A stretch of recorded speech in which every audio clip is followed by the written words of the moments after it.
اچھا شیخ صاحب، ایک اور پوائنٹ میں آپ سے ڈسکس کروں گی کہ اس میں امریکہ کا کیا رول ہے؟ یہ تمام تر سچویشن جو سامنے آ رہی ہے، کیا امریکہ ہمارے اداروں کے بیچ میں پھوٹ نہیں ڈال رہا؟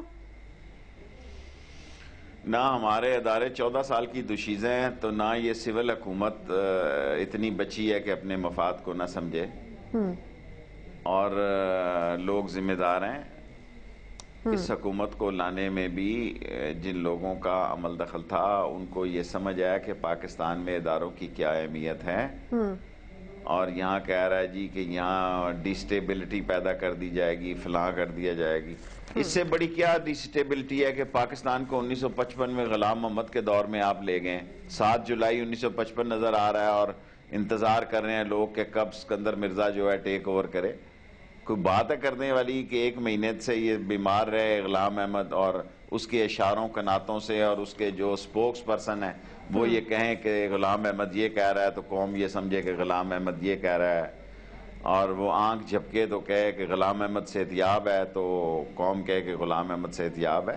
غلام احمد کو بورڈ کے سامنے لایا گیا۔ اسی طرح میرا خیال ہے آج حالات ایسے ہیں، بہت حساس مسئلہ ہے، اللہ تعالیٰ صدر کو صحت دے، میری ساری دعائیں ان کے ساتھ ہیں، لیکن ایک بورڈ بنانا قوم کی ضرورت ہے۔ قوم کی ضرورت ہے۔ اچھا ایک اور سوال شیخ صاحب، یہاں پر یہ بتائیں ایک ایک کر کے آپ آگے چلتی جا رہی ہیں۔ بس ایک اور آپ کا تجزیہ لوں گی کہ یہ بتائیں کہ آپ کو لگتا ہے کہ D G I S I جا کر فائنینشیل ٹائمز کے ایڈیٹر سے بھی مل سکتے ہیں، یا ان کے پاس بھی وہ پہنچے ہوں گے اور کچھ انہوں نے وہاں سے بھی شواہد اکٹھے کیے ہوں گے؟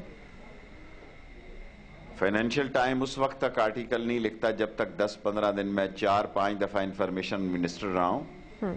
فائنینشیل ٹائم خود اس وقت تک آرٹیکل نہیں لکھتا جس وقت 10-15 دن کی پوری کنفرمیشن کے بعد اس کو یقین نہ ہو جائے کہ یہ آرٹیکل درست ہے۔ اس کا مطلب ہے کہ وہ جا کر مطلب ان کی جو آرٹیکلز لکھے گئے ہیں اس میں کچھ سچ ہو سکتا ہے، اس کا مطلب یہ ہوا؟ ہو سکتا نہیں ہے۔ دیکھیں میں آپ سے کہہ رہا ہوں، یہ حسین حقانی صاحب کہہ رہے ہیں میں نے وکیل سے رابطہ کر لیا ہے، یہ ایسا ہی ہے جو آج میں نے کسی وکیل صاحب سے پوچھوں کہ آپ سے میں رابطے میں رہے، میں مشورہ کر رہا ہوں، وکیل کیس کرتا ہے، وکیل نوٹس دیتا ہے، دکھائے حسین حقانی کہ کس کو اس نے نوٹس بھیجا وکیل کو۔ ایسے ہی قوم کو خبروں میں بنا رہے ہیں، اس کے ٹاؤٹ قسم کے انفلوئنس ایجنٹ اس کے لوگ ہیں جو اس کو جلی سرخیوں سے لگا رہے ہیں۔ کیا آپ میڈیا کا یہ فرض نہیں ہے کہ وزیر اعظم کو کہے کہ 72 گھنٹے میں اس قومی مجرم کو پرائم منسٹر ہاؤس سے نکالے، اپنی اہلیہ کے گھر بھیجے، اہلیہ کے گھر اس کی سیکیورٹی لگا دیں؟ اہلیہ کا گھر بھی اپنا ہوتا ہے، وہاں بھی جانا چاہیے رہنے کے لیے۔ اوہ اچھا